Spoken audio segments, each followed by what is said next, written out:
Noticentro 1, CMI. Buenas noches, bienvenidos a las noticias. Los siguientes son los 3 hechos más importantes de hoy en Colombia.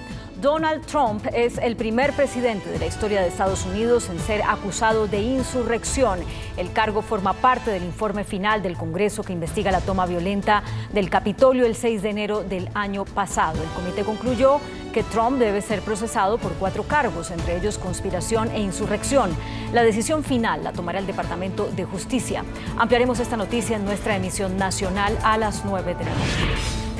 La Policía Antinarcóticos confirmó que la erradicación de cultivos ilícitos continúa. La declaración la hizo el coronel Edgar Cárdenas, quien asumió recientemente como director de Antinarcóticos y dijo que Colombia este año ya no alcanzará la meta de erradicación de 50.000 hectáreas debido a múltiples problemas de orden público. Ampliación de esta noticia en nuestra emisión nacional a las 9 de la noche. Ya están listas las opciones que tendrá el gobierno para reemplazar los aviones Kafir. No obstante, este no sería un proceso inmediato, sino de entre 5 y 10 años. Por ahora se contemplan 4 alternativas. Vamos a ampliar esta noticia en nuestra emisión nacional a las 9 de la noche. Las siguientes son las noticias más importantes del mundo hoy. Congreso de Estados Unidos acusa con 4 cargos al expresidente Donald Trump por la toma del Capitolio. La comisión del Congreso señala que Trump debe ser juzgado por insurrección y conspiración, entre otros. Rusia lanza ataque con drones y misiles contra Kiev, la capital ucraniana. Presidenta de Perú destituye al primer ministro una semana después de haberlo nombrado. Aterrador informe revela que el homicidio es la primera causa de muerte en los niños de Estados Unidos. Elon Musk en problemas. Encuesta que publicó para saber si renuncia a Twitter pide que se vaya. Con Claudia Palacios y Margarita Ortega. La Comisión del Congreso de Estados Unidos que investiga la toma violenta del Capitolio el 6 de enero del año pasado presentó hoy su informe final. En este presenta 4 cargos contra el exmandatario Donald Trump, entre ellos conspiración e insurrección, e insta al Departamento de Justicia a que lo procese. El Comité Legislativo que investiga el asalto del 6 de enero de 2021 al Capitolio de Estados Unidos recomendó al Departamento de Justicia que el expresidente Donald Trump sea imputado por 4 delitos: incitar o ayudar a una insurrección, obstrucción de un procedimiento oficial del Congreso, conspiración para engañar al Estado y conspiración para dar falso testimonio.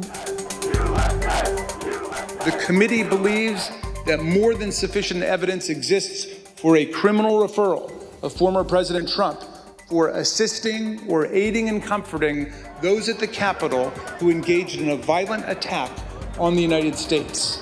The committee has developed significant evidence that President Trump intended to disrupt the peaceful transition of power under our Constitution. The President has an affirmative and primary constitutional duty to act to take care that the laws be faithfully executed. Pese a que las recomendaciones no establecen ninguna obligación para la justicia de presentar cargos contra Trump, marcan un precedente en la historia de Estados Unidos y podrían significar una presión para el Departamento de Justicia.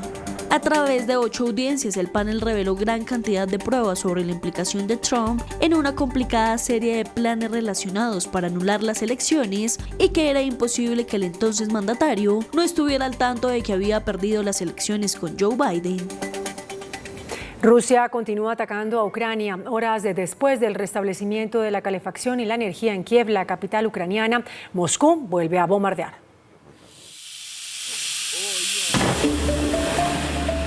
El ejército ruso lanzó esta madrugada un nuevo ataque con drones sobre la ciudad de Kiev y algunos puntos de la región homónima, apenas unas horas después de que las autoridades locales hubieran restablecido el sistema de calefacción destruido en anteriores bombardeos.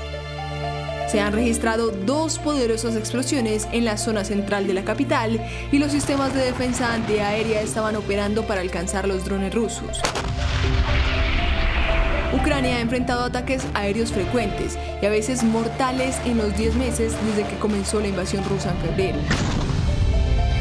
Tras una serie de reveses militares y pérdidas territoriales, Moscú cambió de estrategia y a partir de octubre optó por ataques aéreos masivos contra las centrales e infraestructuras eléctricas. Esta nueva arremetida rusa se produce luego de que el Kremlin prometió continuar los combates en Navidad. Y el presidente de Rusia, Vladimir Putin, viajó a territorio bielorruso para reunirse con su homólogo Alexander Lukashenko, el máximo aliado del Kremlin en la región, y con quien Moscú alista ejercicios tácticos. De hecho, el encuentro aviva los temores ucranianos sobre una nueva ofensiva terrestre hacia Kiev desde la frontera norte, como la realizada al inicio de la invasión. Y justamente antes del encuentro, la capital ucraniana fue atacada por drones, lo que dañó infraestructuras críticas de la ciudad. El nuevo gobierno de Perú reestructura su gabinete. El primer ministro, que duró solo una semana en el cargo, fue destituido en medio de graves cuestionamientos por la crisis que atraviesa el país. La presidenta de Perú, Dina Boluarte, aseguró que no renunciará ante las violentas protestas desatadas tras la destitución de su predecesor Pedro Castillo e insiste en que el Congreso debe adelantar las elecciones. Hay un grupo que dice que Dina renuncie. ¿Y qué se resuelve con una renuncia mía? ¿Se resuelve el problema? No se resuelve el problema. Acá vamos a estar firmes hasta que el Congreso resuelva el adelanto de elecciones. Y mencionó que se declaró el estado de emergencia en diversas provincias para salvaguardar la vida de los peruanos que no están de acuerdo con la violencia. Por otra parte, reveló que México otorgó asilo a la esposa e hijos de Castillo, aunque no detalló si ellos ya habrían dejado el país. En otros temas, el homicidio es la principal causa de muerte de menores de edad en Estados Unidos. Cerca de 2.000 han muerto este año.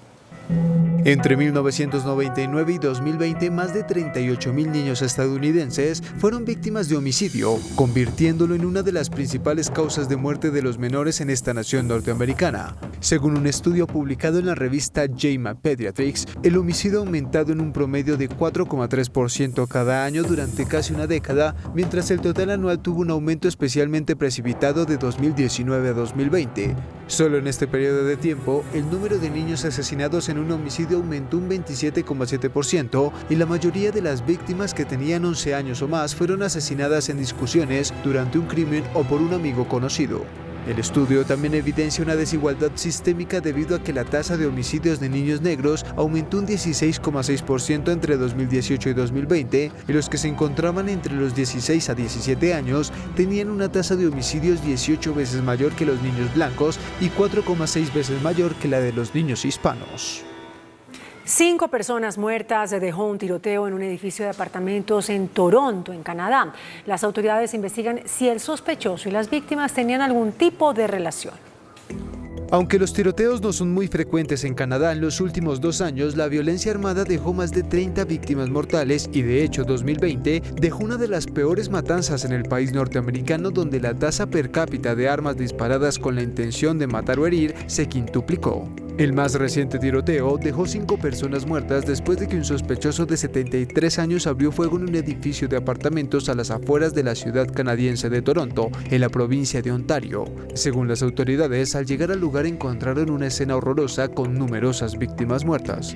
La policía, que no ha revelado la identidad del supuesto autor de los hechos, abatió al atacante tras un intercambio de disparos, y por el momento se desconocen las razones del ataque y si había alguna relación entre el sospechoso y las víctimas, que fueron halladas en diferentes apartamentos del edificio en el que también residía este sospechoso, que presuntamente actuó solo.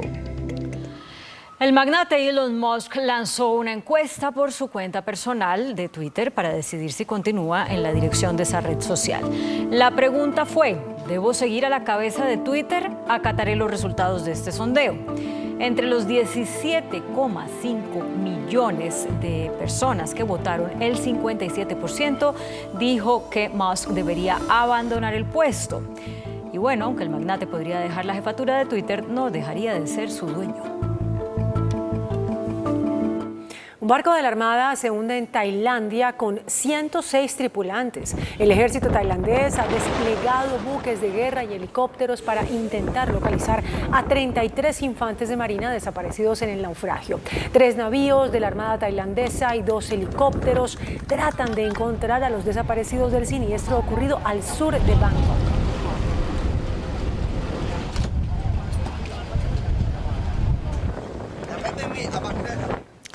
La COP15 alcanzó un acuerdo sin precedentes para proteger la biodiversidad. La mayoría de los 196 países asistentes llegaron a un acuerdo catalogado como histórico por las partes. Se comprometen a proteger de aquí a 2030 la biodiversidad del 30% de los océanos y de la tierra del planeta. Además, lograron llegar a un pacto de financiación de $200.000 millones. La Corte Suprema de Estados Unidos aplazó el fin del llamado Título 42 que bloquea a miles de inmigrantes en la frontera tras la solicitud de varios estados republicanos. Sin embargo, las autoridades están a la expectativa por el aumento de migrantes que se encuentran en la zona. El presidente de la Corte Suprema de Estados Unidos, John Roberts, suspendió temporalmente la terminación de una controvertida política de salud con efectos migratorios de la era Trump, conocida como Título 42, que se preveía que finalizara este miércoles 21 de diciembre. En una breve orden, Roberts le pidió a la administración del presidente Joe Biden que responda antes de las 5 de la tarde el martes a una apelación de emergencia presentada por varios estados liderados por republicanos. Cabe recordar que esta ley significa que las autoridades pueden expulsar rápidamente a los migrantes en las fronteras de Estados Unidos, la cual permanecerá vigente al menos hasta que los jueces decidan la solicitud de emergencia.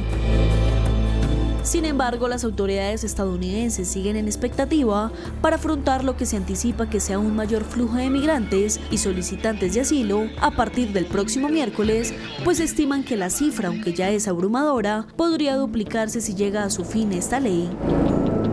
Cientos de personas desde ya esperan en Ciudad Juárez, del lado mexicano, a que llegue el día para cruzar con más seguridad, aunque otros saben que entonces las filas para entrar pueden ser mucho más largas y caóticas. Cabe recordar que Texas es parte de una coalición de estados de tendencia republicana que ha presionado para mantener el Título 42. Google trabaja en una nueva aplicación para descifrar la letra de los médicos.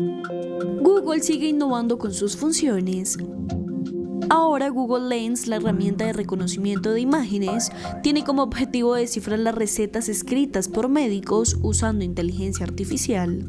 Por lo tanto, los usuarios solo necesitarán cargar una imagen del médico a través de Lens y dejar que la inteligencia artificial haga el resto. La tecnología reconocerá automáticamente el texto escrito a mano y mostrará digitalmente el nombre del medicamento. Se sabe que un doctor puede recetar un medicamento en específico, pero a la hora de llegar a la farmacia existen varios tipos de cremas o pastillas y justo la palabra diferencial no se logra entender, por lo que será bastante interesante ver exactamente cómo cobra vida esta característica. Muy buenas noches. Una gran controversia produjo una declaración del presidente Petro en el sentido de que los campesinos pueden cultivar hoja de coca mientras van plantando el cultivo sustituto y lo pueden hacer hasta probar que el sustituto sí funciona. Ante muchas interpretaciones que hubo sobre esta afirmación, el presidente aclaró en las últimas horas que no está diciendo que se va a permitir la cocaína. Nuestros invitados de esta noche son el general Tito Castellanos, jefe de los Servicios Especiales de la Policía Nacional, y el coronel Edgar Cárdenas, nuevo director de antinarcóticos de la policía. General Castellanos, muchas gracias por aceptar. Se va a suspender la lucha contra la siembra de hoja de coca. Yami, buenas noches. En estos momentos los programas continúan.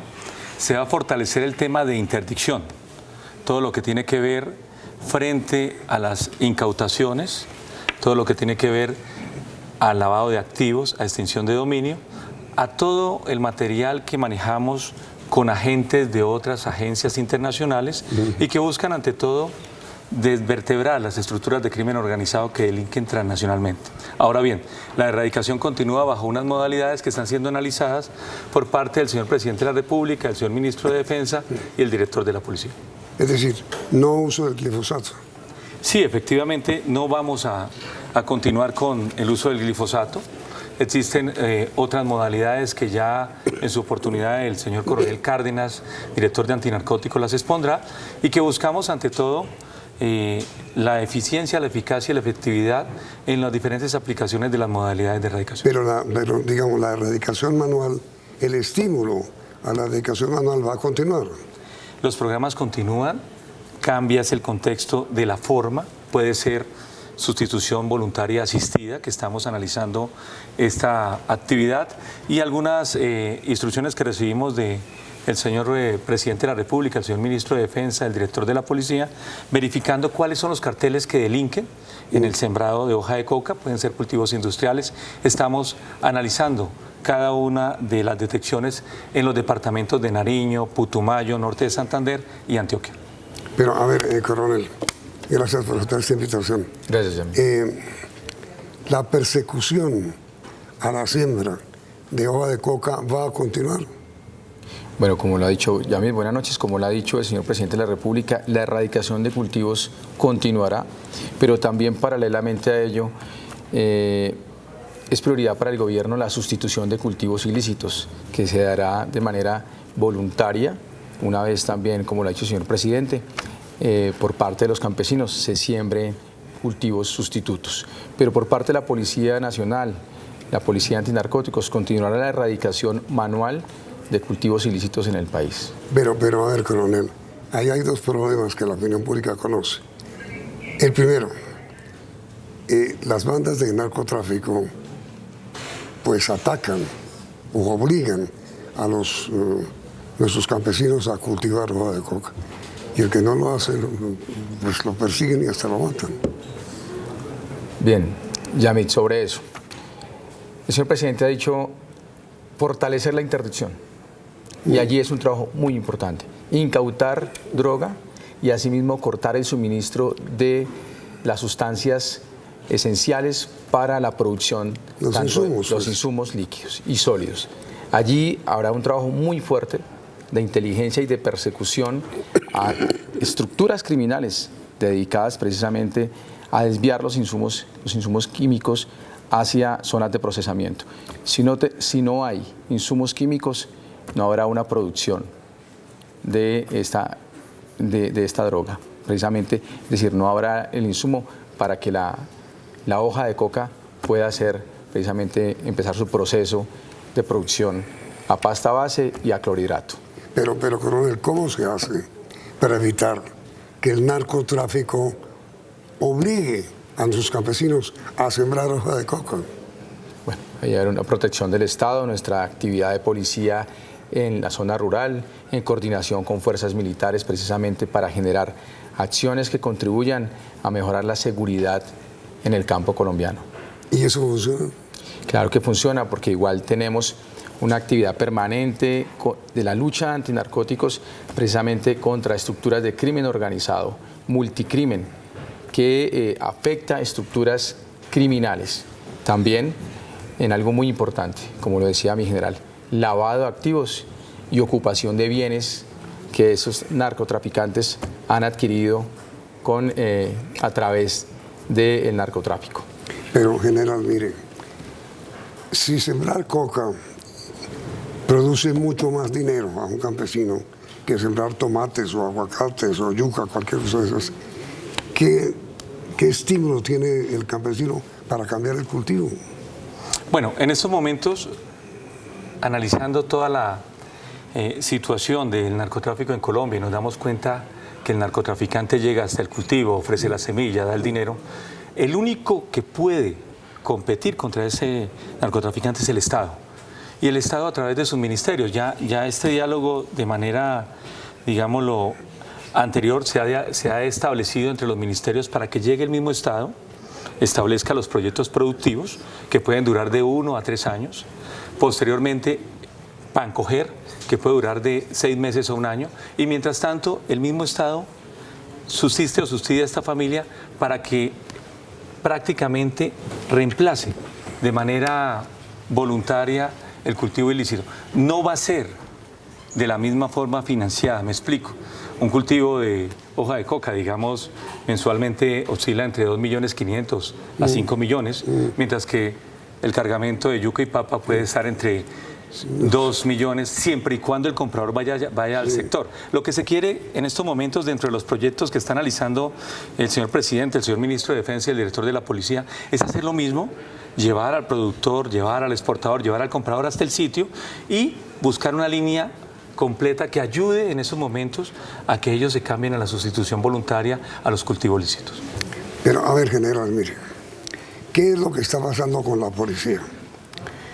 Hoy se han descubierto, se han denunciado, y es la gran polémica del día en el país, que la policía ha estado comprometida con muchos casos relacionados con fuga de presos o con narcotráfico. Se descubrió, por ejemplo, general, y usted bien lo sabe, que en la misma camioneta que sirvió para la fuga de Matamba fue descubierta ahora, hace poquito, en el Cauca con un cargamento de cocaína. ¿Qué es eso? Bueno, en estos momentos partimos de un supuesto, de una versión dada por una persona que está capturada. ¿Qué le puedo decir frente a la investigación de la fuga de Matamba?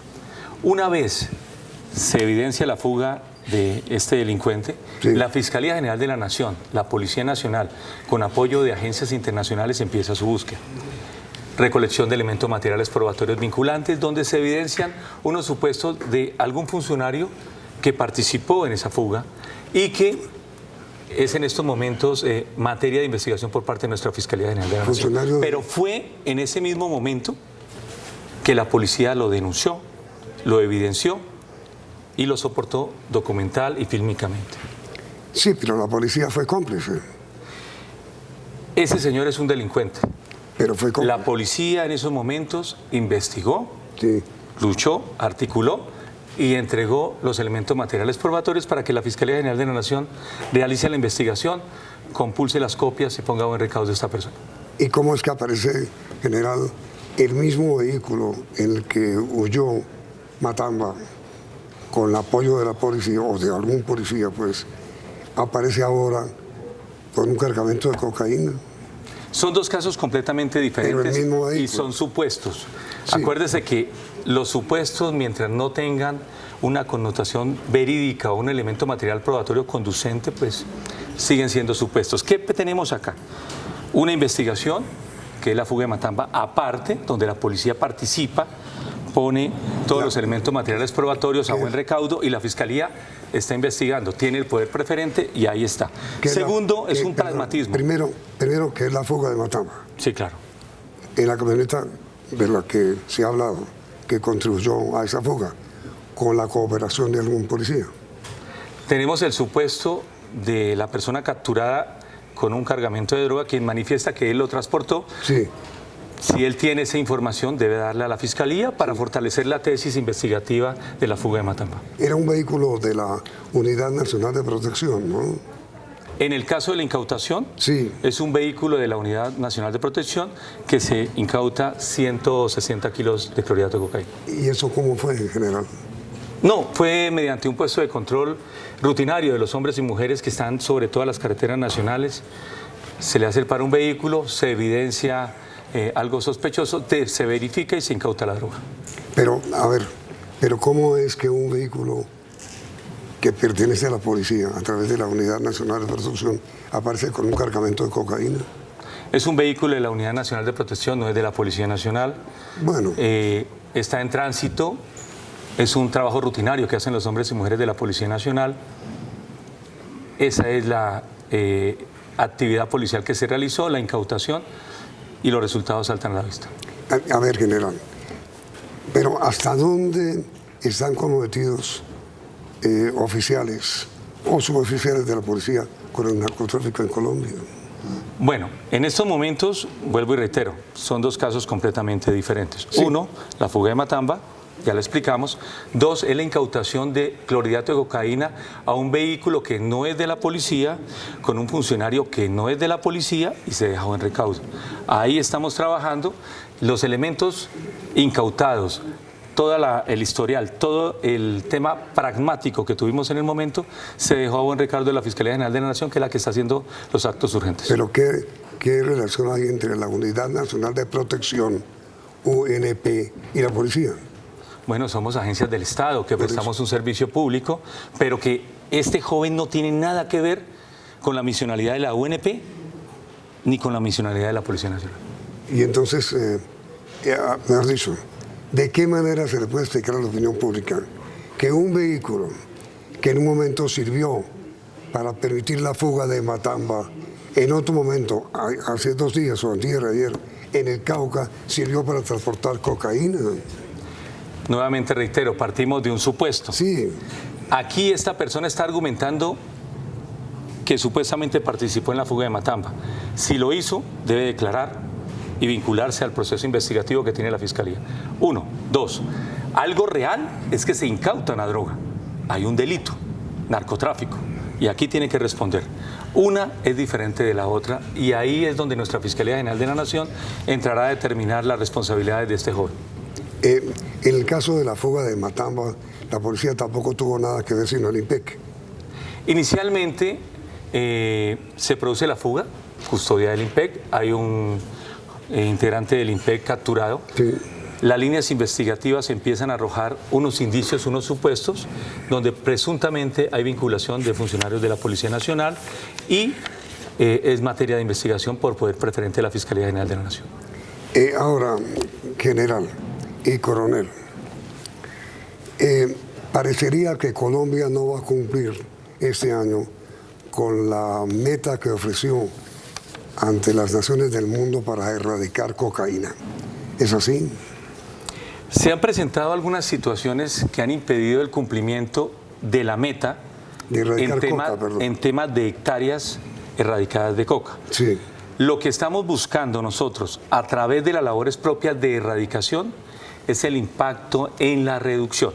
Acuérdese que el año pasado se detectaron 204.000 hectáreas en Colombia, siendo la cifra más alta, y esperamos nosotros en el año 2024, porque estamos hablando que lo que se haga durante este año y el 2023 repercute en el 2024 con la cifra estadística. Lo que va a salir el próximo año es lo que ya el satélite de CINCI revisó y desafortunadamente pues el cumplimiento como tal a las cifras no se van a alcanzar, ni de fuerzas militares ni de policía, por diferentes circunstancias. No se va a cumplir, no se va a cumplir. Sí, no se van a alcanzar. A ver, mire, general, en este momento Colombia es el primer país productor de cocaína del mundo, con 1.400 toneladas de cocaína. En este momento, Nariño es el principal departamento sembrador de coca, hoja de coca, con 56 hectáreas. 56.000. 56.000, perdón, sí. En este momento, Catatumbo es la segunda zona con 42.000. Putumayo la tercera con 28.000 hectáreas. Es decir, general, pues Nariño, Catatumbo, Putumayo, Antioquia, el país está inundado de siembra de hoja de coca. De los 32 departamentos que tiene Colombia, 22 tienen sembradíos de hoja de coca. 22. 22. Frente a ello, la Fuerza Militar y la Policía Nacional, a través de nuestro Ministerio de Defensa y por orden del señor presidente, ha empezado a trabajar en la contención y en la erradicación. Contención en los departamentos y municipios de menos de 100 hectáreas y erradicación en los de más de 100 hectáreas. Estamos trabajando de la mano de la comunidad inicialmente. Entiéndame que en otrora los problemas que encontrábamos en la erradicación de la Fuerza Militar y la Policía Nacional eran los campos minados. Ahora tenemos una situación de bloqueos y prácticamente constreñimiento a la misma población, como lo enunciaba usted anteriormente, que obligan en algunos momentos a parar la erradicación y a reconfigurar, a irnos para otro lado a continuar, porque Suena triste, pero desafortunadamente tenemos cultivos en casi todos los departamentos y allá pues vamos a enfocarnos. Si nos bloquean en un lado, nos vamos para el otro para evitar ante todo la confrontación frente a una población que está siendo constreñida en algunos momentos por algunas personas o grupos armados ilegales. Ahora, coronel, usted como director de antinarcóticos de la policía, cuando la policía llega a un lugar donde están sembrando hoja de coca y descubre la siembra, ¿qué hace?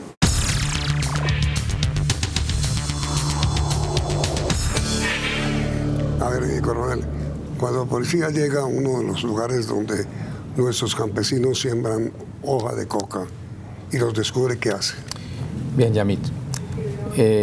La actividad de la erradicación de cultivos ilícitos es una actividad que está sumamente planeada de acuerdo a la información que nosotros tenemos de los sembradíos de cultivo en el país. Como le dijo Mijal, son 22 departamentos y como usted lo señalaba, unos departamentos que tienen entre 40 y 50.000 hectáreas. Esta es una actividad totalmente planificada, evaluada, verificando cada uno de los riesgos que se nos pueden presentar a nosotros en la zona rural o en la zona donde tenemos la siembra de hoja de coca.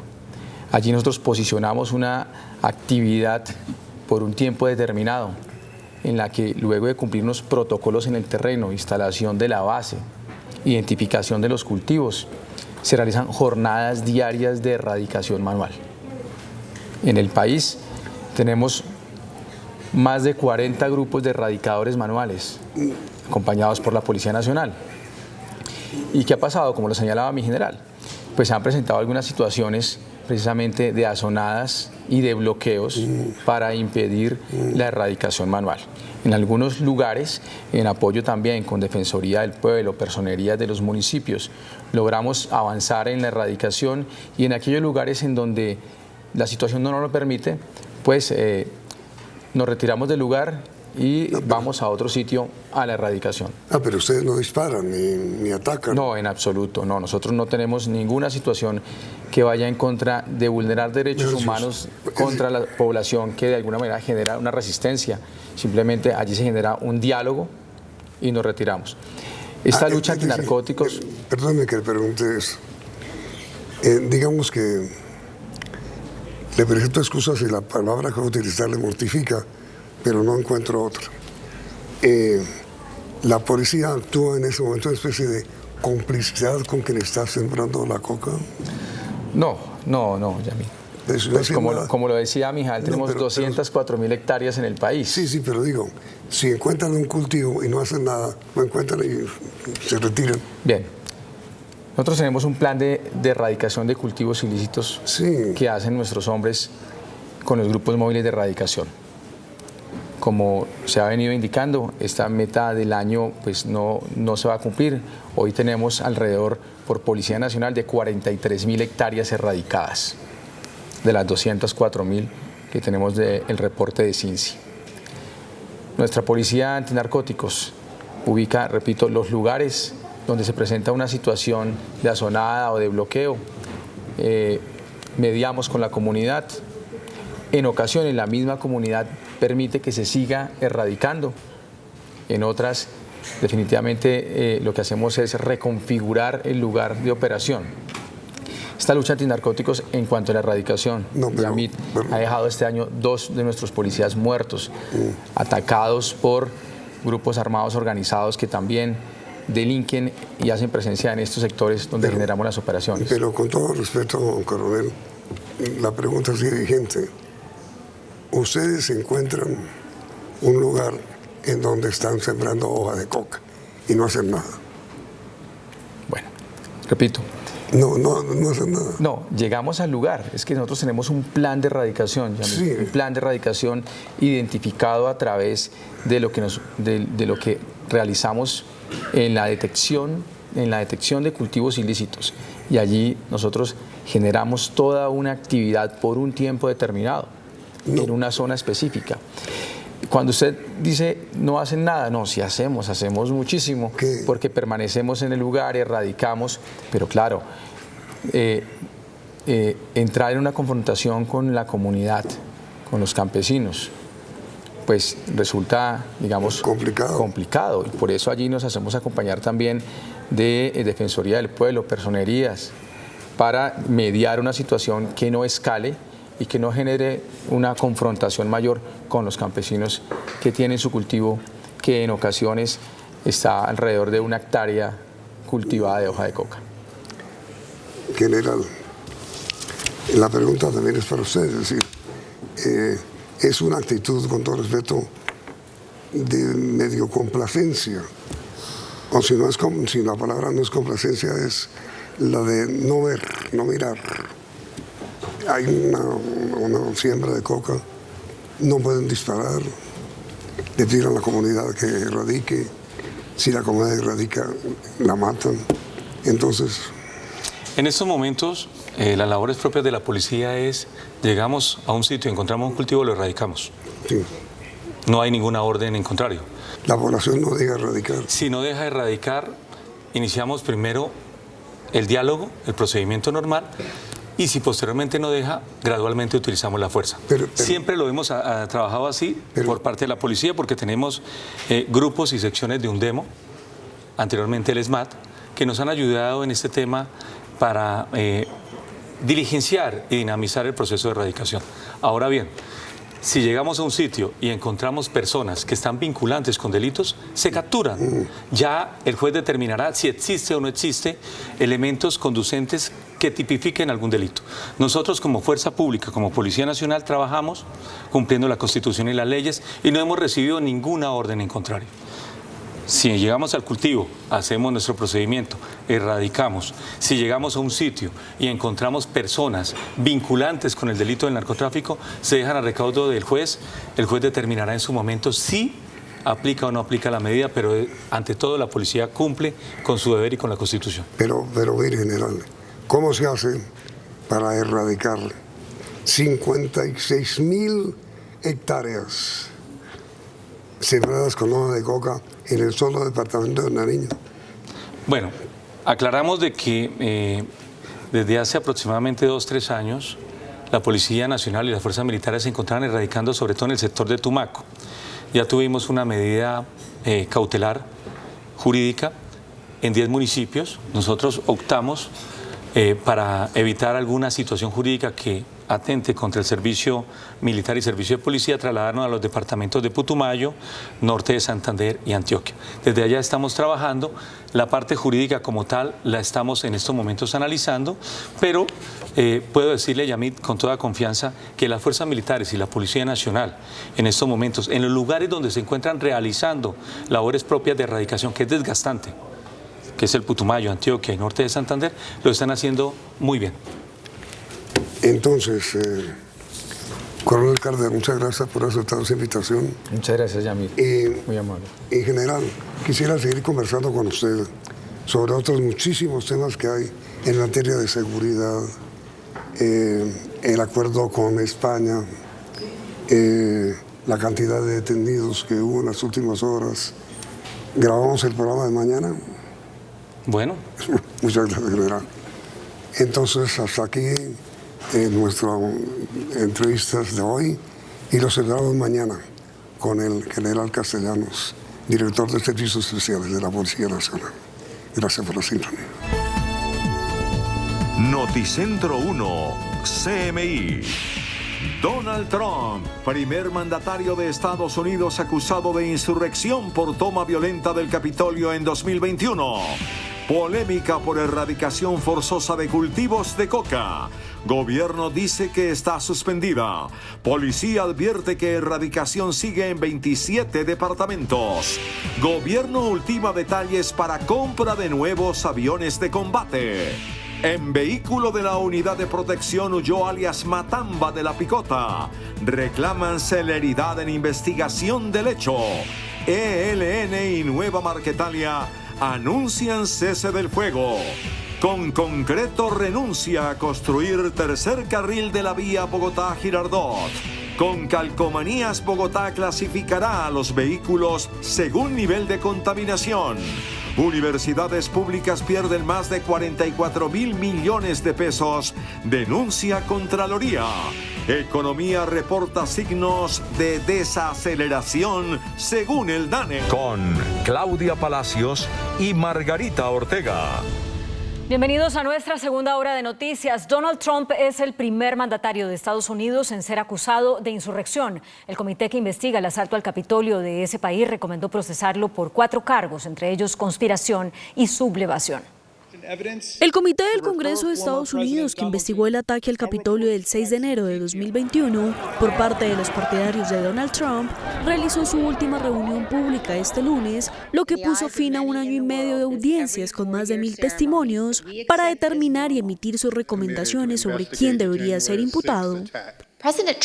El comité recomendó que Trump debería enfrentar los siguientes cargos penales: incitar o ayudar a una insurrección, obstrucción de un procedimiento oficial del Congreso, conspiración para engañar al Estado y conspiración para dar falso testimonio.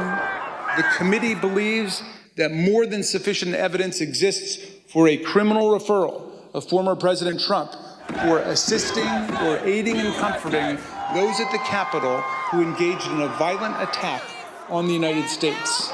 The committee has developed significant evidence that President Trump intended to disrupt the peaceful transition of power under our Constitution.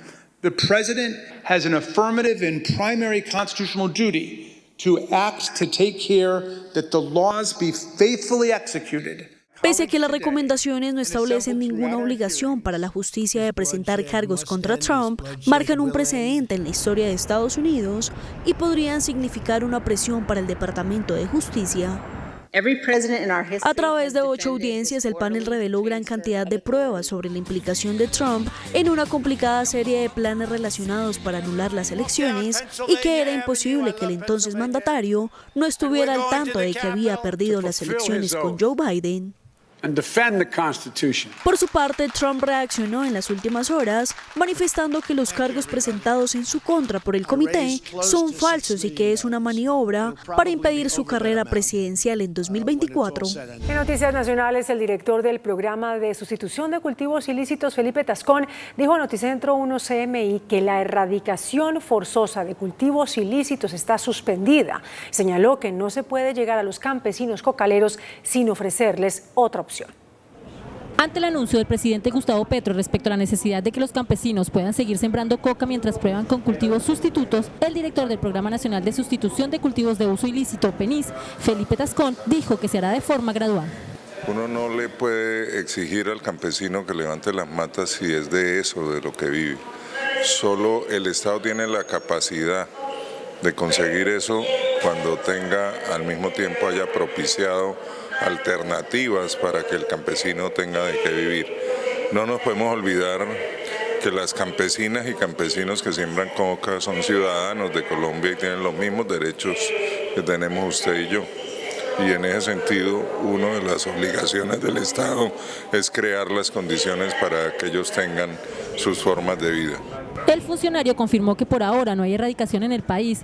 Finalmente precisó que habrá cambios en la resolución 3080, por medio de la cual se adopta la estrategia de lucha contra el narcotráfico. La erradicación está suspendida desde se anunció en Campo Alegre del Penella hace 2 o 3 semanas y se acaba de anunciar que se mantiene suspendida mientras se hace una mesa precisamente con el ministro de Defensa y que participarían los campesinos y participaríamos nosotros como dirección. El director del PENIS se reunió con campesinos del Caquetá para establecer una mesa de concertación frente al futuro de la erradicación. Y por su parte, el director antinarcóticos de la policía, el coronel Edgar Cárdenas, aseguró que la erradicación de cultivos ilícitos sigue y que se desarrolla en 27 departamentos. El recién nombrado director de la Policía Antinarcóticos, coronel Edgar Cárdenas, reveló en Noticentro 1 CMI que continúa la erradicación forzosa de cultivos ilícitos. La erradicación manual continuará, pero también, asimismo, paralelamente, la sustitución de cultivos ilícitos a través del PENIS.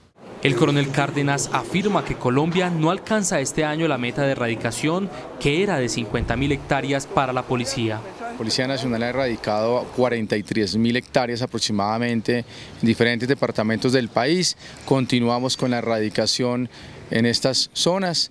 Se han presentado algunas situaciones que han dificultado el cumplimiento de la meta. Se refirió también al uso de glifosato que adquirió el anterior gobierno y que estaba en una bodega.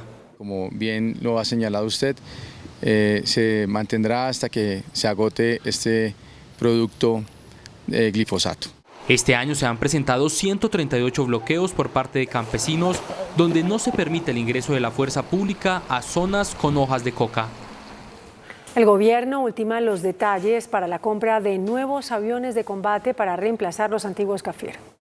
Como dio a conocer este noticiero hace unos días, una de las opciones más fuertes para el reemplazo de los aviones Kafir son los aviones Gripen de la empresa sueca Saab, sobre los cuales hay una alerta de una veeduría ciudadana porque señalan no son comúnmente utilizados en el mundo y esta empresa está relacionada con presunta corrupción en 3 países. Otra de las opciones es la de los franceses con el Rafael CF3. Según conoció Noticentro 1 CMI, una comisión colombiana viajará a Francia para una evaluación técnica. De acuerdo con la información obtenida, el gobierno inicialmente consideró la opción Lockheed Martin de Dinamarca con los F-16, pero no es la opción más fuerte en el momento. Finalmente, otra de las opciones es la de Eurofighter. De acuerdo con las fuentes consultadas, la opción francesa costaría alrededor de 25 billones de pesos y los F-16 repotenciados de Dinamarca alrededor de 5 billones de pesos. La decisión se definirá en los próximos días. El director de la Unidad Nacional de Protección, Augusto Rodríguez, hizo un llamado a la Fiscalía General para que acelere las investigaciones sobre las denuncias del llamado cartel de los carros blindados y de los esquemas de seguridad que habrían sido utilizados para tráfico de narcóticos y otros hechos ilícitos.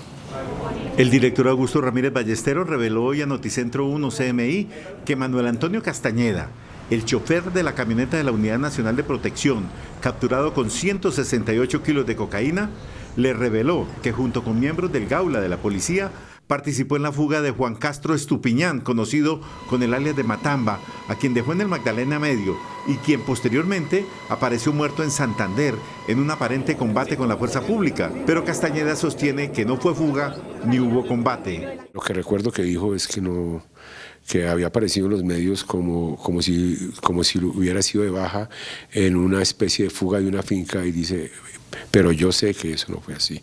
Además, Castañeda le contó infidencias de cómo se alquilaban esquemas de protección y carros blindados a grupos criminales como narcotraficantes, tema que el director de protección también puso en conocimiento de la Fiscalía, pero que según él, todavía esa entidad no lo ha llamado a ampliar estas denuncias. Estamos esperándolos, pues sabemos que esto tiene unos procedimientos, pero que pues es importante evacuar la información. El jefe de la Unidad de Protección pide que también se aclare el caso del subdirector de la entidad, Ronald Rodríguez, quien tenía asignado el vehículo donde Castañeda llevaba los 168 kilos de cocaína. Ronald Rodríguez, paradójicamente, pidió hoy que le dieran otra camioneta y le permitieran ir con escoltas a pasar las fiestas navideñas en la costa. Pero el director de la unidad le negó el pedido.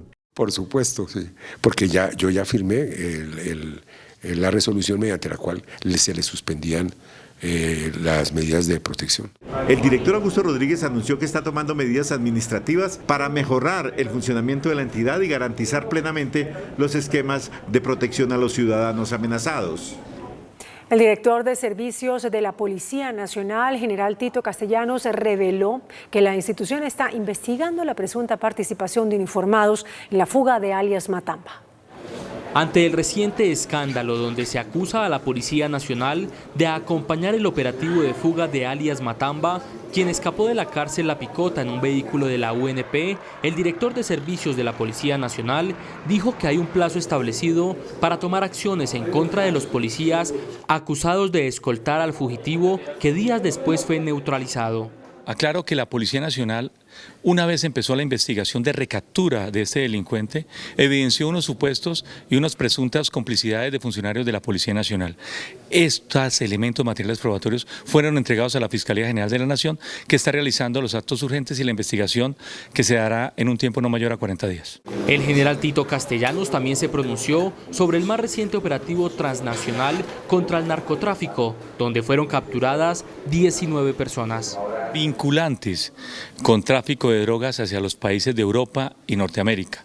Esta operación se venía trabajando desde hacía 6 meses y contó con la colaboración de agencias internacionales. El Clan del Golfo estaría detrás del envío de múltiples toneladas de cocaína hacia Europa, según la policía. El ELN anunció un cese unilateral del fuego desde las 6 de la mañana del 24 de diciembre hasta las 6 de la mañana del 2 de enero de 2023. Simultáneamente, la segunda Marquetalia anunció su compromiso para que no haya agresiones que puedan afectar a la población. Como un acto producto de las conversaciones de paz entre el gobierno y el ELN, esta guerrilla a través de su dirección nacional hizo el anuncio esperado para fin de año, cese unilateral del fuego con una salvedad. El ELN sigue comprometido en continuar aportando para crear un mejor ambiente de paz en estas fechas de Navidad y Año Nuevo. Por tanto, decretamos un cese del fuego unilateral a partir de las 6:00 horas del 24 de diciembre del 2022 hasta las 6:00 horas del 2 de enero del 2023. Dicho cese al fuego solo cubre a las fuerzas militares y de policía del Estado. Nos reservamos el derecho de defendernos en caso de ser atacados. La noticia fue calificada por la Oficina del Alto Comisionado para la Paz como un gesto positivo que abona en la construcción de paz en el país. La Oficina del Alto Comisionado para la Paz espera que otros grupos armados se unan públicamente a este cese al fuego unilateral como una manera de manifestar su respeto por la voz de las comunidades, de los procesos territoriales y de la sociedad en general que cree que la paz es posible y necesaria.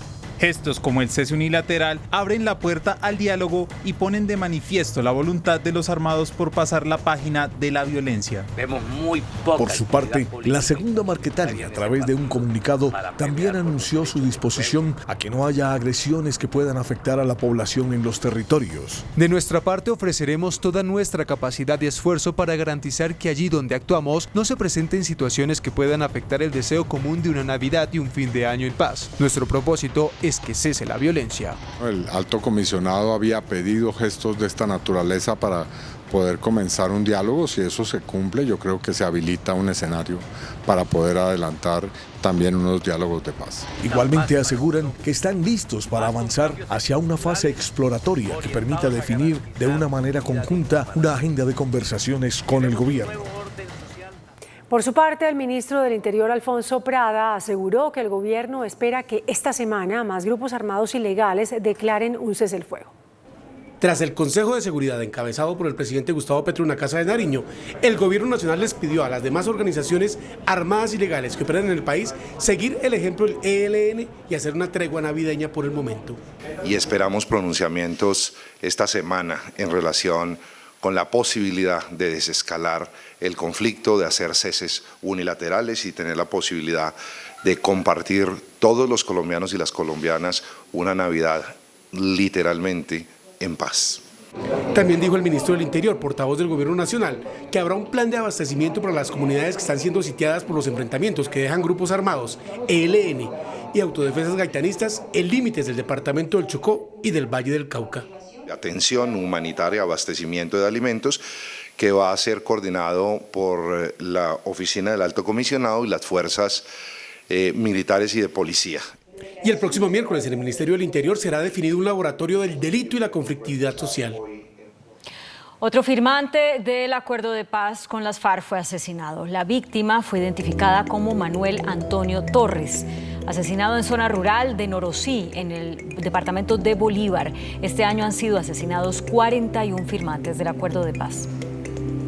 En entrevista con Noticentro 1 CMI, la directora de extinción de dominio de la Fiscalía, Liliana Donado, reveló que este año han sido incautados a la mafia bienes avaluados en 4 billones de pesos. El ente investigador decomisó más de 9.000 bienes valorados en 4 billones de pesos que pertenecían a organizaciones criminales y ahora pasarán a ser administrados por el gobierno nacional. Se ha dado prioridad a la articulación del proceso penal con el proceso de extinción de dominio. Es en ese marco que hemos realizado lo que nosotros llamamos las operaciones simultáneas.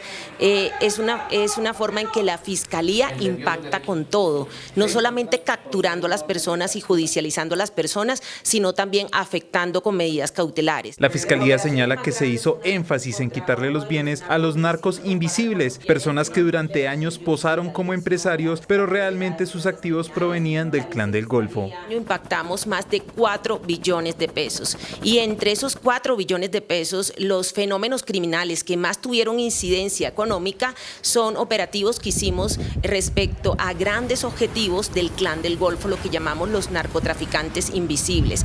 Este año impactamos 2 narcotraficantes invisibles que tienen una gran relevancia en la parte financiera del Clan del Golfo. Este año la mayoría de los bienes que fueron decomisados por la Fiscalía tenían origen ilícito del narcotráfico, seguido del contrabando y la corrupción. La Fiscalía decomisó 1.349 inmuebles urbanos, 599 predios rurales y 300 establecimientos de comercio. El exsenador Musa Besaile se acogió a sentencia anticipada ante la Corte Suprema de Justicia en un proceso por nexos con grupos paramilitares. El exsenador Musa Besaile aceptó los cargos por concierto para delinquir agravado con grupos paramilitares con las Autodefensas Unidas de Colombia. El exsenador del partido de la U se autoincriminó y renunció a defenderse en un juicio público al acogerse a sentencia anticipada ante la sala de instrucción. Según el expediente, desde el año 1998, Besaile Fayad se habría aliado al grupo paramilitar, constituyendo una pieza en el proyecto político y social del escrutado aparato delincuencial encabezado por Salvatore Mancuso Gómez.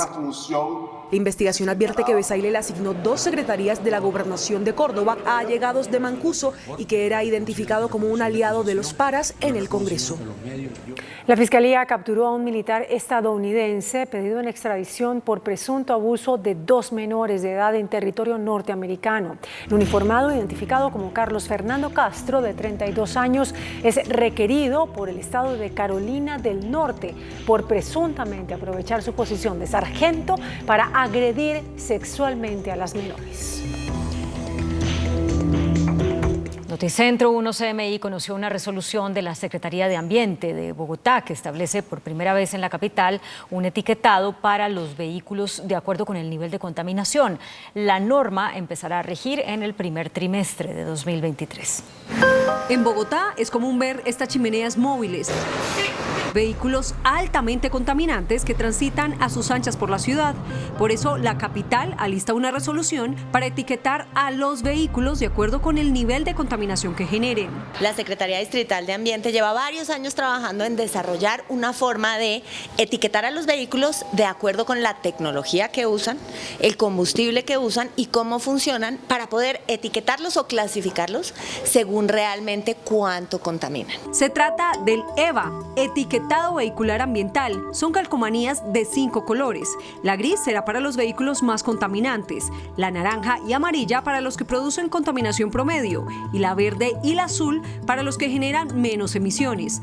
Todo dependerá del tipo de combustible, el modelo, la tecnología del motor y la cantidad de emisiones. Tenemos ya listo el contrato para las etiquetas, que son una parte clave. Van a ser unas etiquetas, por supuesto, que no se puedan falsificar. No queremos que salgan a venderlas en el mercado. Aunque por ahora será un piloto con buses y camiones, a futuro la apuesta es etiquetar a todos los vehículos que circulan en Bogotá. Esta etiqueta se convertirá en una herramienta para restringir la circulación con enfoque ambiental. Por ejemplo, limitar los vehículos más contaminantes en determinadas zonas o que no puedan transitar cuando la ciudad esté en alertas ambientales. La idea es que con lo que aprendamos en este piloto de 2 años, cambiemos incluso todo el pico y placa y todas las restricciones vehiculares en Bogotá para restringir a los que más contaminan. El piloto por 2 años será voluntario.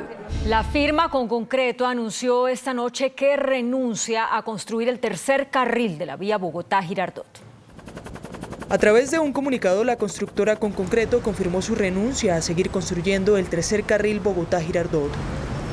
Debido al incremento de la inflación y con esto el alza en el precio de varios materiales necesarios para la construcción, una decisión anticipada para evitar pérdidas.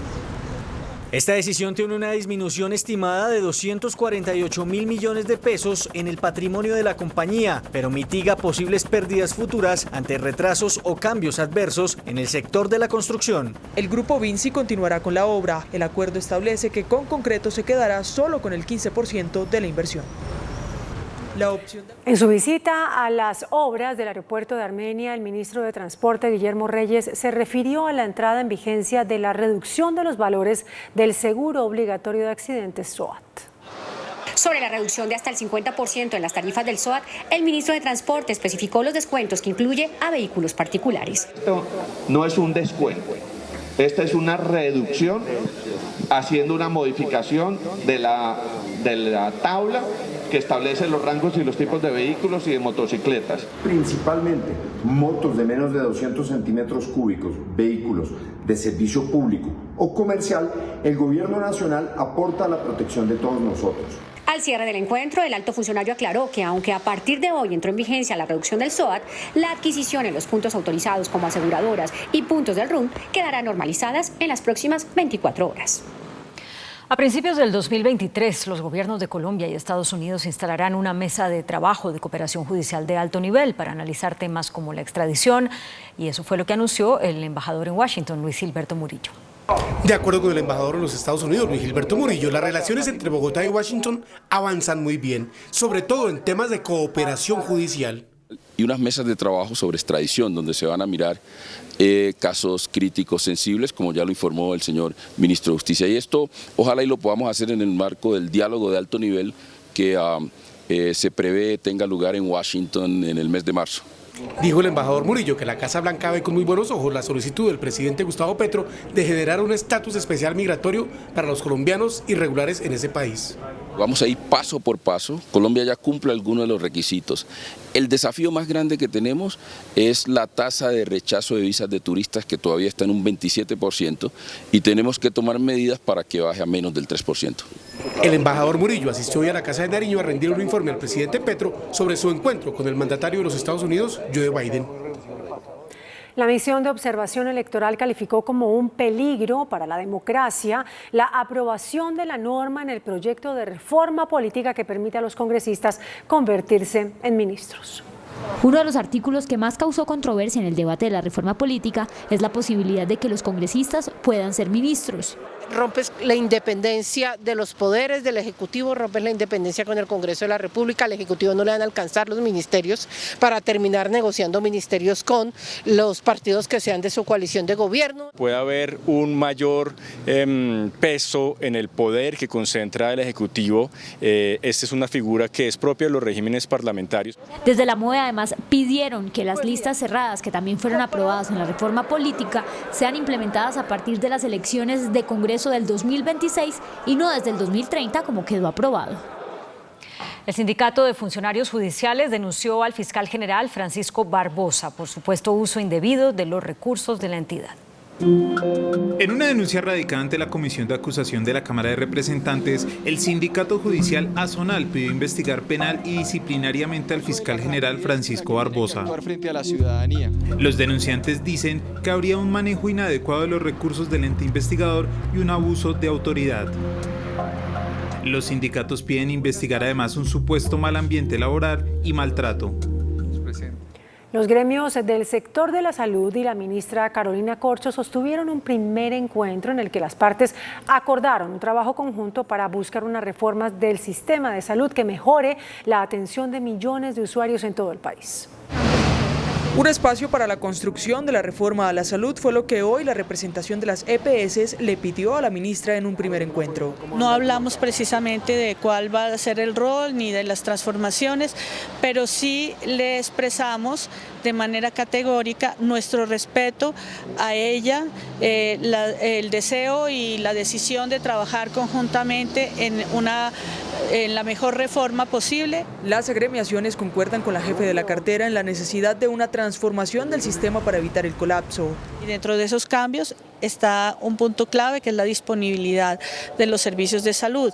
Tenemos que hablar mucho de formación de talento humano y de fortalecimiento de la red pública de servicios, hablar de la disponibilidad en general de la oferta. Hablamos como es natural durante estas fechas, acerca del cierre 2022, el tema del incremento de la UPC para el próximo año. No se fijó una fecha para un segundo encuentro, sin embargo, antes de que acabe el año se conocerá el porcentaje de aumento del pago anual por usuario.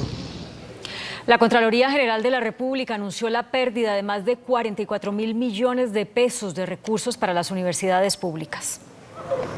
44.583 millones de pesos para financiar las universidades públicas del país se perdieron por deficiencias en la supervisión y fiscalización de un impuesto conocido como estampilla Prouniversidad Nacional de Colombia y demás universidades. Se perdieron más de 44.500 millones de pesos.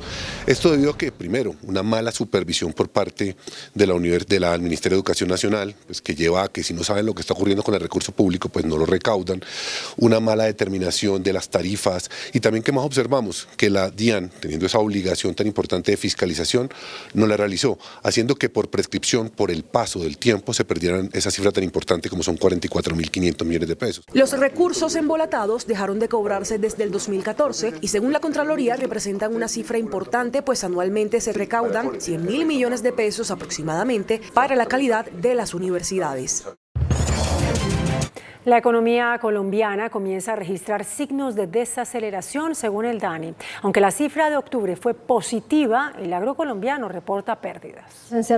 Por debajo de las proyecciones se ubicó el crecimiento de actividades económicas en el 10º mes de 2022 con un 4.6%. El sector que más crece es el terciario y dentro de él todas las actividades culturales han tenido un repunte muy importante. Entre septiembre y octubre de este año hubo un decrecimiento de 0.6% del indicador de seguimiento a la economía. Todo el sector agropecuario que pues ha estado bastante resentido a lo largo de todo el año. Para este mes en particular tenemos unos efectos, unas caídas importantes en café pergamino, además de muchos otros sectores, la papa por ejemplo también estuvo caído, pero dentro de los otros sectores tenemos una caída por ejemplo de comercio al por menor. El crecimiento en lo corrido del año es de 8.6%. El presidente de FENALCO, Jaime Alberto Cabal, afirmó que el 70% de las pequeñas y medianas empresas en Colombia no tienen acceso al sistema financiero.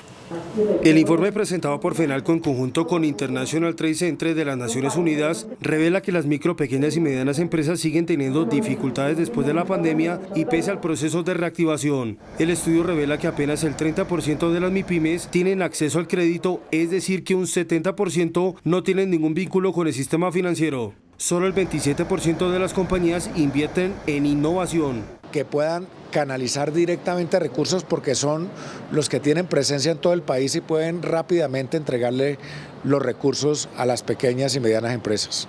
FENALCO hace un llamado para que el gobierno reviva las garantías de financiamiento. Reestructurar completamente la política de financiación de las MIPYMES en Colombia, totalmente, en cuanto a recursos, acceso, acompañamiento, garantías.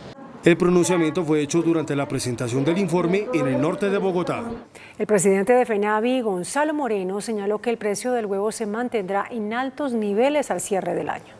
La producción avícola, incluyendo carne de pollo y huevo, con más de 2.794.000 toneladas, creció 3% en 2022. Sin embargo, en el caso de solo huevo, bajó a 16.260 millones de unidades la producción, todavía tras las repercusiones del paro nacional del año pasado. La menor oferta y los costos de operación, en más del 28% subieron el precio del producto. Se espera cambio en la tendencia para 2023. Lo lógico sería eso, a menos que surjan situaciones externas las cuales afecten la producción. Para que no se vea afectada la producción del sector avícola, se anunció un plan de contingencia contra la influenza aviar. En este momento tenemos 35 focos en el país. Esta enfermedad no afecta a los seres humanos, no hay riesgo de consumir pollo y huevo, pero sí afecta a las aves y disminuye producción. El plan de contingencia se desarrolla en 5 departamentos: Bolívar, Chocó, Córdoba, Magdalena y Sucre, donde la enfermedad se encuentra controlada. Bavaria anunció la construcción de una nueva planta de producción con una inversión cercana a los 413 millones de dólares. A esta centenaria planta de Bavaria en Barranquilla, la empresa cervecera sumará otra en el Atlántico. Se ubicará en el municipio de Palmar de Varela, en el oriente del departamento. En la etapa de construcción se generarán más de 1.500 empleos y en la operación de la planta 350 empleos directos y 7.000 indirectos. La empresa operará con 0 emisiones netas de carbono desde el inicio de su operación. Será la primera cervecería en operar desde el día 0 con energía solar. La inversión es de alrededor de 2 billones de pesos. Se espera que la planta comience a funcionar a mediados de 2024. El índice de capitalización de la bolsa, que mide el comportamiento de las 20 principales acciones, cerró al alza. El índice selectivo MSCI Colcap de la Bolsa de Valores de Colombia subió 0,32% a 1.215 puntos. La acción de Nutresa fue la que más subió, con una valorización de 4,63% a 44.990 pesos. La acción de BHI fue la que más bajó, con una pérdida de 9,70% a 216 pesos. La acción más negociada de la jornada fue la de Ecopetrol, al movilizar más de 35.000 millones de pesos, con una variación positiva de 2,20% a 2.180 pesos. El dólar cerró a la baja. Indicadores económicos en Noticentro 1 CMI. La tasa representativa del mercado que regirá para mañana martes será de 4.781 pesos con 28 centavos. Los profesionales del cambio compran la divisa en promedio en 4.620 pesos y la venden en 4.690 pesos. Un euro cuesta 5.069 pesos. La libra de café en Nueva York se cotizó a $1.64. El azúcar se transó en 20,19 centavos de dólar la libra. El barril de petróleo WTI se cotizó en $75.92 centavos. La referencia Brent para Colombia se cotizó en $80.23 centavos. Una acción de Ecopetrol cuesta 2.180 pesos.